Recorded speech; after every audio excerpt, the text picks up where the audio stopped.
Hello everyone, ఈరోజు వీడియోలో అమ్మ నేను యూట్యూబ్ స్క్రోల్ చేస్తుండగా మైసూర్ పాక్ స్వీట్ రెసిపీ కనిపించింది. స్వీట్ రెసిపీ కనిపించాక ఊరుకోబుద్దవుతా వెంటనే ఎలాగైనా ఇంట్లో ప్రిపేర్ చేయాలని ఫిక్స్ అయ్యాము. ఇక ప్రాసెస్లోకి వెళ్తే ఇక్కడ కనిపిస్తున్న కప్తో కొలతలు తీసుకున్నాము. 1 కప్ ఆఫ్ శనగపిండి, 2 cup of sugar, 2 cup of oil, just 3 ఇంగ్రీడియంట్స్తో మైసూర్ పాక్ ఈజీగా ప్రిపేర్ చేసుకోవచ్చు అని ప్రాసెస్లోకి వెళ్ళాము.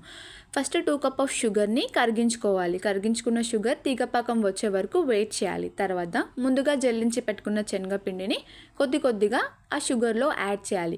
ఇక్కడ గుర్తుపెట్టుకోవాల్సిన విషయం ఏంటి అంటే పిండిని ఒకటేసారి యాడ్ చేయొద్దు. అలా యాడ్ చేయడం వల్ల ఉండలుగా అలాగే ఉండిపోయిద్ది, షుగర్లో మిక్స్ అవ్వదు. సో అందుకే కొద్దిగా పిండిని యాడ్ చేసి షుగర్లో మిక్స్ అయ్యేలాగా బాగా మిక్స్ చేయాలి.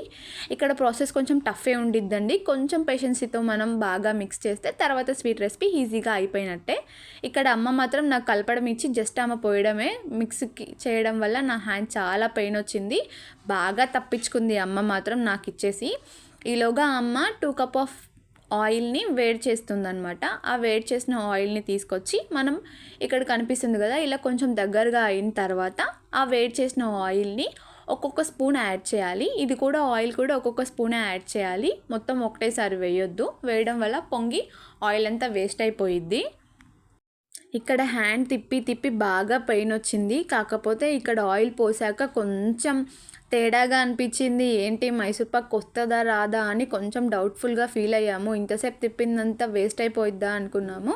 తర్వాత అలాగే కలుపుతూ ఉంటుంటే లాస్ట్కి ఆ ఆయిల్ అంతా తేలి గట్టిపడిందనమాట. అప్పుడు ఒక 50% మైసూర్ పాక్ అయ్యింది. హమ్మయ్య, మేము చేసిన దానికి వర్తే అనుకొని హ్యాపీగా ఫీల్ అయ్యాము. ఇక్కడ ఏం లేదండి, జస్ట్ మిక్సింగ్లోనే ఉండిద్ది మనకి మైసూర్ పాక్ వచ్చేది రానిది. సో కొంచెం పేషెన్సీతో మనం మిక్స్ చేస్తే మంచిగా స్వీట్ని ఎంజాయ్ చేసుకుంటూ తినొచ్చు. ఇక్కడ మిక్సింగ్ అంతా అయిపోయింది. ఆయిల్ అంతా పీల్చుకున్న తర్వాత ఆ మిశ్రమాన్ని మొత్తం ఒక ప్లేట్లో నెయ్యి రాసి పెట్టి దాంట్లో ఈ మిశ్రమాన్ని మొత్తం యాడ్ చేయాలి. యాడ్ చేసి ఇక్కడ మేము ఒక మిస్టేక్ చేసాము. ఇలా అద్దడం వల్ల కొంచెం మైసూర్ పాక్ క్రంచీగా లేదు. మీరు ఇలా అద్దకండి, జస్ట్ ఎలా వేసారో అలాగే ఉంచి ఒక 5 minutes ఉంచిన తర్వాత ఇలా మనకు నచ్చిన షేప్స్ని కట్ చేసుకుంటే రెడీ అయినట్టే.